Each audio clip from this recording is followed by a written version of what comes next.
Nessa aula, vamos discutir alguns dos elementos do conjunto dos números racionais, que são eles frações, números decimais e dízimas periódicas.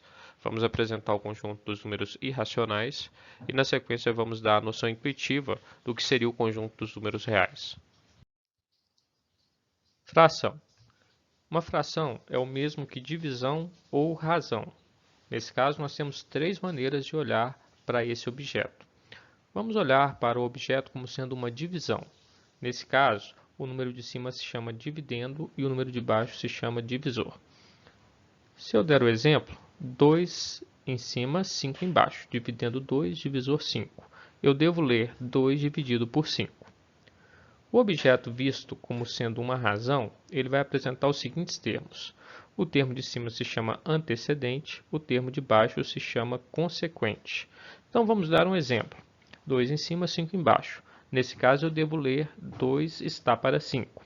Muito utilizado na teoria das proporções. Então, se você estiver numa sala, tiver homens e mulheres, e alguém lhe perguntar qual é a razão de homens para mulheres, e alguém expressar essa razão como 2 está para 5, você deve entender que a cada 2 homens você tem 5 mulheres. Essa é a lógica de utilizar a razão em problemas práticos.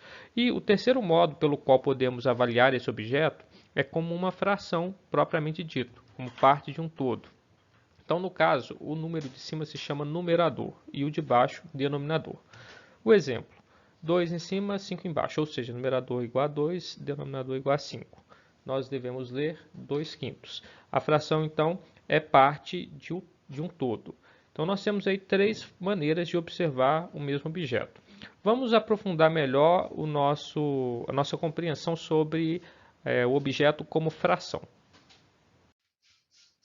Simplificação de uma fração.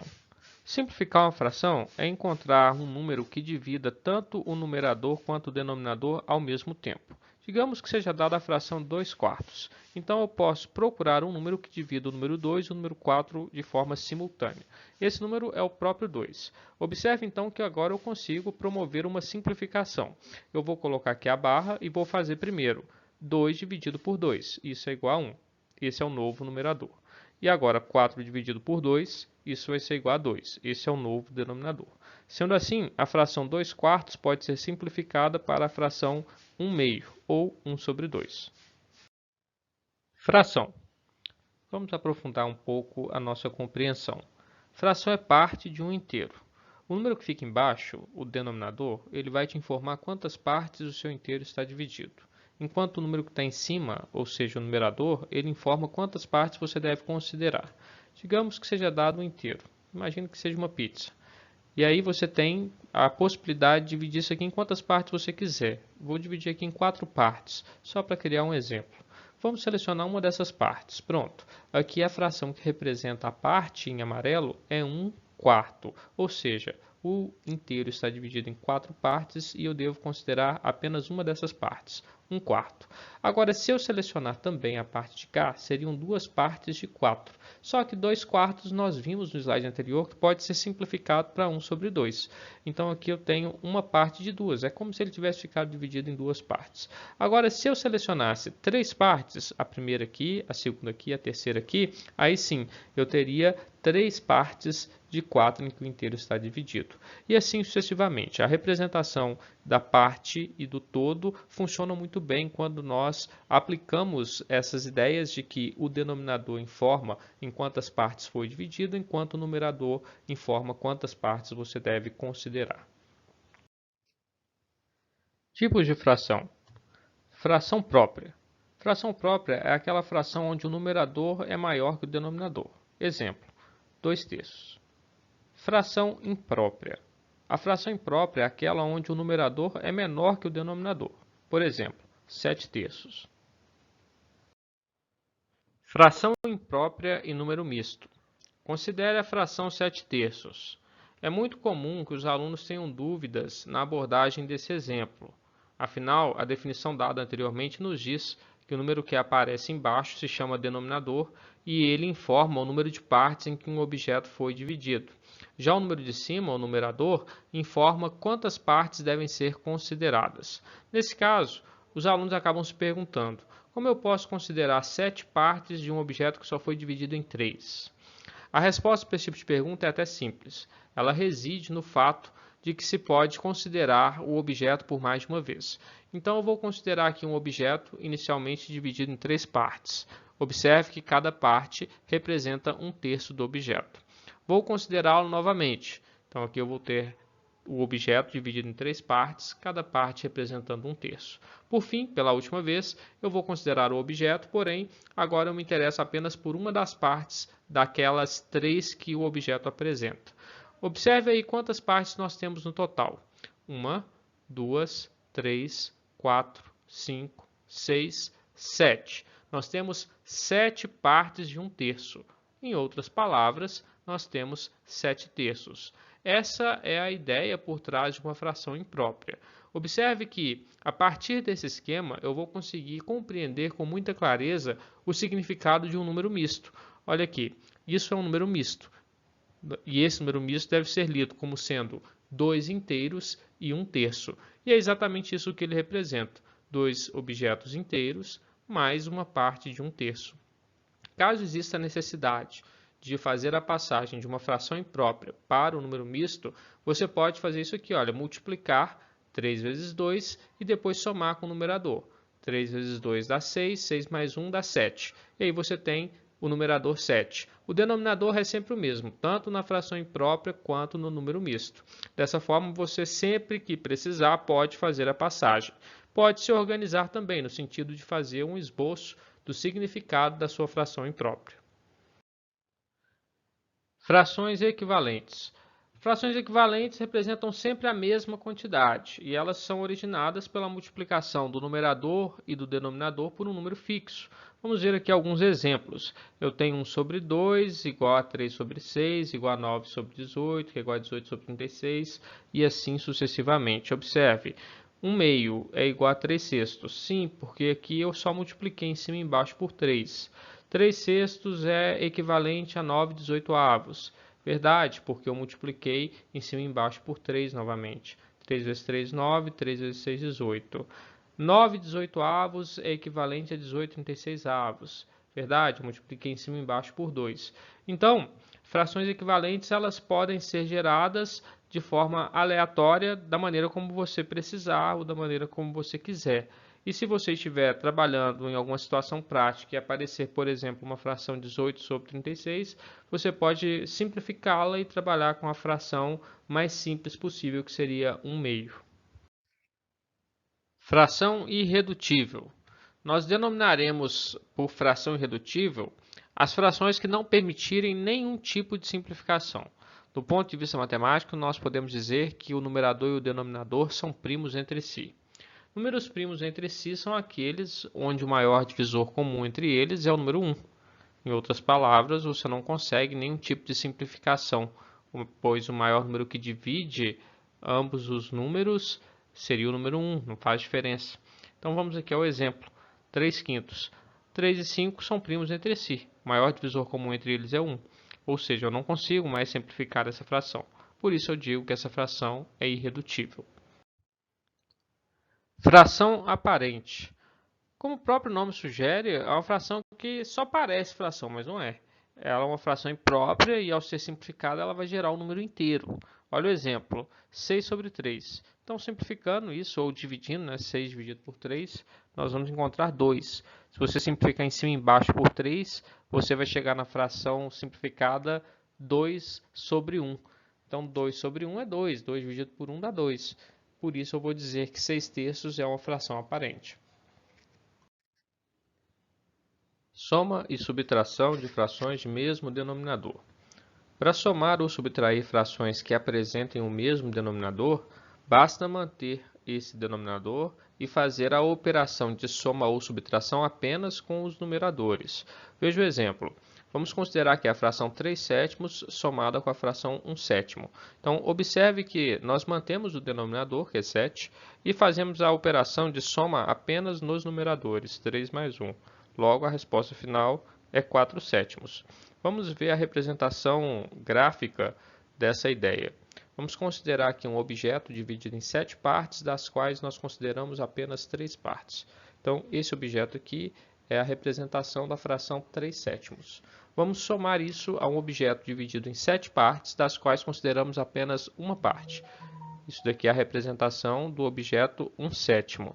Somando os dois, nós vamos obter um objeto que está dividido em 7 partes, porém, nós vamos considerar apenas as partes que já foram dadas anteriormente. Então, vou pegar as 3 partes do primeiro objeto e vou pegar uma parte do segundo objeto. Portanto, agora a resposta final é exatamente 4/7. Vamos ver agora a subtração. Letra B. 3/5 menos 1/5. Mantém o denominador, que é 5, e faz a operação apenas com os numeradores, 3 menos 1. Logo, a resposta final é 2/5. A representação gráfica, desenho, né? Você vai fazer assim, vai considerar primeiro um objeto dividido em 5 partes, das quais você vai considerar 3 partes. E essa daqui é a representação da fração 3/5. E eu devo subtrair aqui a fração 1/5. Então, o objeto dividido em 5 partes, e eu estou considerando apenas uma. Isso vai resultar na fração. Vou pegar aqui as 3 partes iniciais, e aquela parte do segundo objeto vai ser removida. Portanto, a resposta final é 2/5. Observe que para que isso ocorra, é necessário que as partes sejam todas de mesmo tamanho. Tá? Então, se você só pode utilizar esse artifício se você estiver trabalhando com frações de mesmo denominador. Soma e subtração de frações com denominadores diferentes. Nesse caso, será necessário promover uma nova divisão dos objetos, e essa nova divisão ela é pensada sob uma perspectiva de múltiplos comuns e frações equivalentes. Vamos verificar o exemplo. Nós vamos fazer a soma da fração 2/3 com a fração 1/4. Não podemos agir da mesma maneira que fizemos no slide anterior, porque os denominadores são diferentes. Então, eu vou pensar assim, eu tenho um objeto que está dividido em 3 partes, e das quais eu devo considerar apenas 2. E eu quero somar esse objeto, que é a fração 2/3, com um outro objeto que está dividido em 4 partes, e eu devo considerar apenas uma dessas partes, que seria a fração 1/4. Bom, observe que os tamanhos eles representam porções diferentes. Então, a saída aqui é usar um artifício para tentar voltar para aquela situação de ter mesmo denominador. Isso não é muito complicado. Por quê? Basta você olhar aqui para os denominadores e fazer o seguinte. Quem está aqui no denominador da primeira fração, número 3, você pega ele e multiplica aqui, multiplica o 3 pelo denominador da segunda fração. Depois, de forma contrária, você olha quem está como denominador da segunda fração, número 4. Você pega esse número 4 e multiplica pelo denominador 3 da primeira fração. Fica assim, ó, 2/3, e eu vou multiplicar então pelo denominador da segunda fração, que é 4. Multiplicando em cima e embaixo por 4, eu gero uma fração equivalente à fração 2/3. Nós já estudamos frações equivalentes, e eu posso então concluir que o 8/12 representa exatamente a mesma quantidade que 2/3. Do mesmo modo, eu vou fazer com a segunda fração. Ela é 1/4, eu vou multiplicar o denominador aqui e o numerador pelo denominador da primeira, que é 3. Então, vou multiplicar em cima e embaixo por 3, e aí eu vou gerar essa nova fração equivalente, 3/12. Mais uma vez, 3/12 representa a mesma quantidade que 1/4, pois são frações equivalentes. Nós já vimos isso. Então, o fato é que agora eu tenho frações com o mesmo denominador. Então, vou ter que construir aqui um objeto que fique dividido em 12 partes. Então, vou unir os meus dois objetos e vou dividir em 12 partes. Agora sim, as partes representam porções semelhantes. E aí eu estou liberado para prosseguir. Vou colocar então, vou substituir as minhas frações originais pelas frações equivalentes. Vamos fazer essa substituição. Está aqui, 8/12 no lugar de 2/3, e agora eu vou colocar 3/12 no lugar de 1/4. E aí eu vou fazer a soma. A soma agora é direta, porque os denominadores são iguais. E aí eu vou pegar 8 partes referente à primeira fração, no meu todo, e depois vou pegar 3 partes referente à segunda fração. Pronto, agora das 12 partes eu acabei considerando 11, portanto a resposta final é 11/12. Multiplicação de frações. Para promover uma multiplicação entre duas frações, basta multiplicar o numerador da primeira pelo numerador da segunda e depois o denominador da primeira pelo denominador da segunda. A ideia é essa. Exemplo: 2 sétimos vezes 2 terços. Então, o numerador com o numerador, 2 vezes 2 dá 4. Denominador com denominador, 7 vezes 3 dá 21. Está feita a multiplicação entre frações. Divisão de fração. A ideia é manter a primeira fração e realizar uma multiplicação dessa primeira fração pela segunda fração invertida. O que eu vou chamar de fração invertida? É trocar na fração o numerador com o denominador. Então, o número de baixo passa para cima e o de cima passa para baixo. Essa seria a ideia. Vamos fazer um exemplo que vai ficar mais claro para vocês. Exemplo: eu quero dividir a fração 2 sétimos pela fração 2 terços. Então, 2 sétimos dividido por 2 terços. Qual que é a conduta aqui? Você mantém a primeira fração, que é 2 sétimos, e vai colocar uma operação de multiplicação pela segunda fração, que seria essa, 2 terços, porém ela tem que estar invertida. Tem que estar 3 em cima e 2 embaixo. Vamos armar aqui. 2 sétimos vezes 3 sobre 2. Pronto. Mantive a primeira e estou multiplicando pela segunda fração invertida. Agora, multiplicação de frações nós já vimos. É o de cima com o de cima e de baixo com o de baixo. 2 vezes 3 dá 6. 7 vezes 2 dá 14. Então, 6/14 é a resposta. Essa fração 6/14 ela não é irredutível. Então, eu posso simplificar. Posso encontrar no número que divide os dois termos ao mesmo tempo. Então, esse número é o número 2. Então, 6 dividido por 2 dá 3. 14 dividido por 2 dá 7. Então, 3 sétimos é uma fração irredutível. A divisão 2 sétimos por 2 terços resulta na fração 3 sétimos, ou na fração 6/14, as duas seriam equivalentes, né? Mas é bom trabalhar sempre com a fração irredutível, com a fração simplificada. Olha, essa regra aqui dada para a divisão, ela pode ser interpretada de outra maneira. Algumas pessoas preferem fazer a divisão assim. Ao invés de manter a primeira e multiplicar pela segunda, eles preferem pensar, é só multiplicar cruzado. Então, eu faço 2 vezes 3, dá o 6 aqui.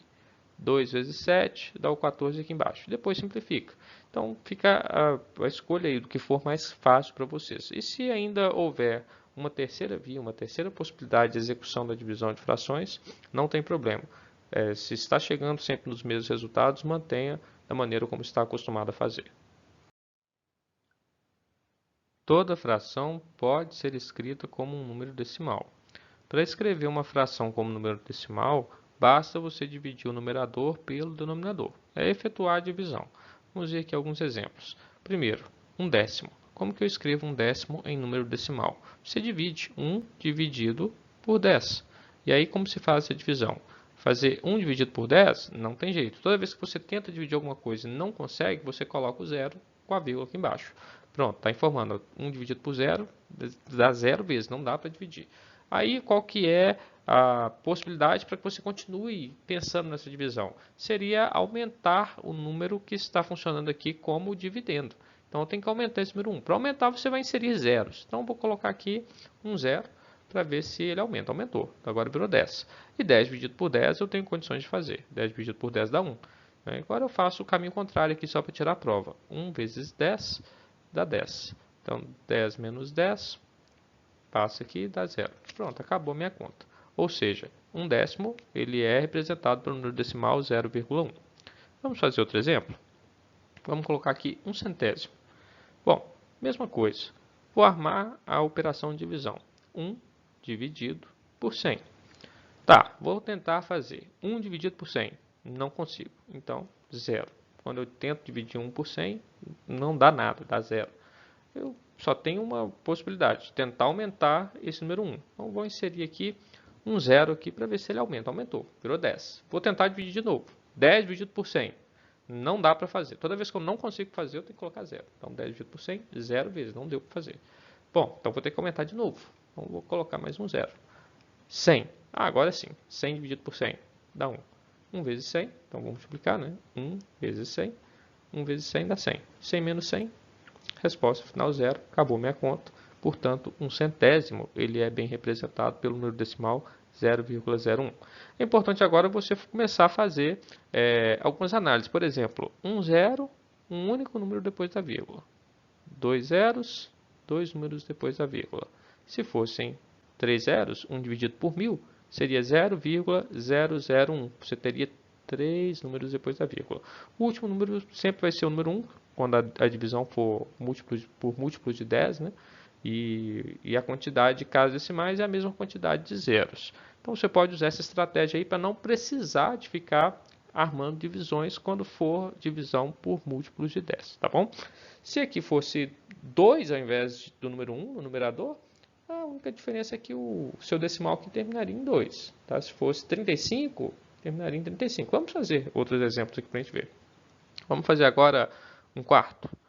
Bom, 1 dividido por 4. 1 dividido por 4. Armei a conta. Então, agora eu vou tentar dividir. 1 dá para dividir por 4? Uma bala para 4 pessoas? Não dá. Então, não consigo dividir uma bala para 4 pessoas. Então, agora eu vou tentar aumentar esse número 1 para ver se eu consigo dividir. Então, eu vou inserir um 0 aqui para ver se ele aumenta.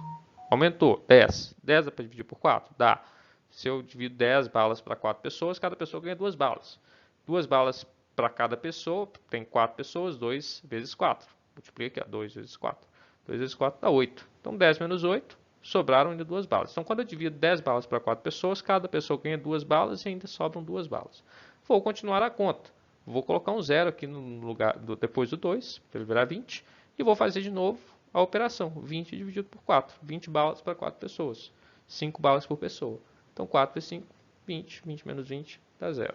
Ou seja, a fração 1/4 ela é bem representada pelo número decimal 0,25. E assim você pode transformar qualquer fração em número decimal.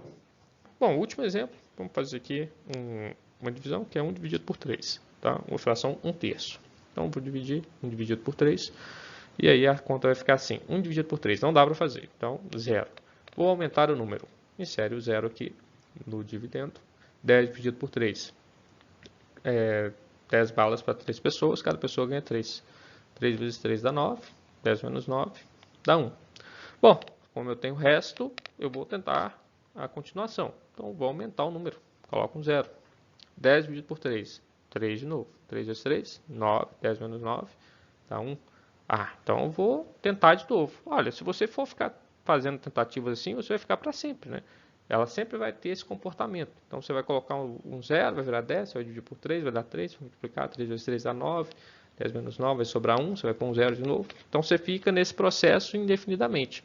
Ou seja, isso daqui representa um objeto chamado dízima periódica. Esse número 1 dividido por 3, ele resulta na resposta 0,33333 para sempre. Isso é o que nós chamamos de dízima periódica. Então, uma dízima periódica, ela pode representar, sim, uma fração. Algumas frações, elas são representadas por dízimas periódicas. Outras não. Outras, elas são representadas por um número decimal que tem fim, né? Ele acaba. A gente chama de decimal exato. Esses aqui são números decimais exatos. Esse número decimal aqui, que continua para sempre, se repetindo, a gente chama de dízimas periódicas. Todo número decimal pode ser escrito como uma fração. Ao escrever o número decimal como uma fração, o numerador passa a ser o próprio número decimal, sem a vírgula e sem os zeros à esquerda. O denominador será o número 1, seguido de zeros. A quantidade de zeros vai depender da quantidade de casas decimais do número. Então, vejamos alguns exemplos. 0,035. Nomenclatura. O que tem depois da vírgula é o que nós chamamos de parte decimal. A nomenclatura é décimos, centésimos, milésimos e assim sucessivamente. Vamos iniciar aqui o processo. Coloque a barra de fração, insira o número completo como numerador, então 0,035. No futuro nós vamos ajustar, nós vamos devagar. O denominador será o número 1, seguido de zeros. Quantos zeros? Vamos observar. Uma casa decimal, 1 zero. Duas casas decimais, 2 zeros. 3 casas decimais, 3 zeros. Então, o denominador ficou igual a 1000. Está feito. Vamos ajustar o numerador agora. Observe aqui, nós temos a vírgula e temos zeros à esquerda. Zero à esquerda não vale nada, então nós vamos remover a vírgula, vamos remover os zeros à esquerda e aí teremos terminado o processo de transformação do número decimal para fração. Pronto, o número decimal 0,035 ele é representado pela fração 35 milésimos, 35 sobre 1000. Professor, posso simplificar? Deve, simplifique sempre que for possível. que eu não vou simplificar porque o objetivo é só te mostrar como que você chega na fração. Uma vez que você chegou em alguma das frações, você simplifica e chega na fração irredutível, sem problema algum. Outro exemplo, 12,37. Mais uma vez, coloque a barra de fração, insira o número completo como numerador. Na parte de baixo, sempre o número 1. Quantos zeros, professor? Verifique as casas decimais. Uma casa decimal, 1 zero. Duas casas decimais, 2 zeros. Então, o denominador é 100. Agora, nós vamos ajustar o numerador. É só remover, nesse caso, a vírgula. Nós não temos zero à esquerda. Então, removendo a vírgula, nós temos 1.237 sobre 100. Essa é a fração que gera o decimal 12,37. Vamos aos próximos exemplos. Aqui eu vou fazer uma série de 3 exemplos. Tá? Então, vamos colocar aqui o número 0,77777, infinitos sets. Vamos colocar o número 0,95, infinitas vezes 95 se repetindo aí na parte decimal. E por fim, nós vamos colocar 1,134. 134 com essa barra em cima. Essa barra em cima quer dizer que o 134 vai ficar se repetindo para sempre. Esse número que se repete para sempre, nós vamos convencionar chamá-lo de período. Então, no primeiro exemplo aqui, o período ele é igual a 7, é o número que se repete, 7, 7, 7, 7. No segundo exemplo, o período é 95, o número que se repete, 95, 95, 95. E por fim, no terceiro exemplo aqui, nós temos o período valendo 134. Então, memorize isso. Primeiro caso, o período é 7. Segundo caso, o período é 95. Terceiro caso, o período é 134. Vamos continuar. Vamos transformar essas dízimas periódicas. Essas são chamadas de dízimas periódicas simples, porque lá na parte decimal existem apenas números que se repetem. Nós temos ainda o advento das dízimas periódicas compostas. Não vamos abordar agora, podemos discutir no próximo vídeo com mais profundidade, até explicar o porquê que o processo que vai ser exemplificado agora funciona dessa maneira. Mas o fato é que a gente vai trabalhar nesse primeiro momento só com as dízimas simples. Então vai ficar assim, vou voltar às frações que geraram essas dízimas periódicas. É o que a gente chama de fração geratriz da dízima periódica. Então vamos começar. Coloca a barra de fração. Período fica no numerador, embaixo é 9. Mas quantos 9? A mesma quantidade de números do período. Aqui o período era só o número 7, então 9 só. Agora lá no segundo exemplo, que o período é 95, nós temos dois números no período, né? Então vou colocar 95 em cima, que é o período, e embaixo dois 9, um 9 para cada número do período. Aqui, o meu período é 134, então eu tenho 3 números no meu período. Então eu vou ter que colocar 3 9 no denominador. Em cima eu coloco o período, 134, e embaixo eu coloco 999. Ah, pessoal, mas tem um somando aqui. É verdade, porque aqui não era zero, né? Nós tínhamos uma parte inteira. Então eu só separei.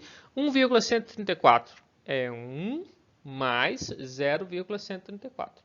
Aí lá no 0,134 eu transformei ele para a fração geratriz do número decimal 0,134 e deu 134 sobre 999.